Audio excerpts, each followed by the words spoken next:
Welcome to AutoMaster. This video will show you how to create dynamic pages in Wix.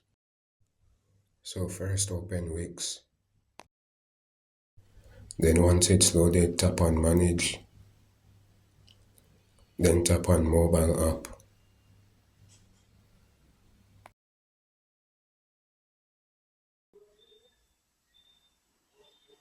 Now this is where your site will be, where you can edit the different dynamic pages that you have. So for example, you can change your profile picture or your channel banner. You can see right up at the top how it will look as well. So just tap on edit if you want to edit something, and it will bring you to this page where you can change your profile picture here or your wallpaper up here, or header as they call it. And then down here is where you can edit all the dynamic pages for your shop. So you can choose to add an element, or you can edit one of these. Tap element, add element up at the top, and then you can choose one of these.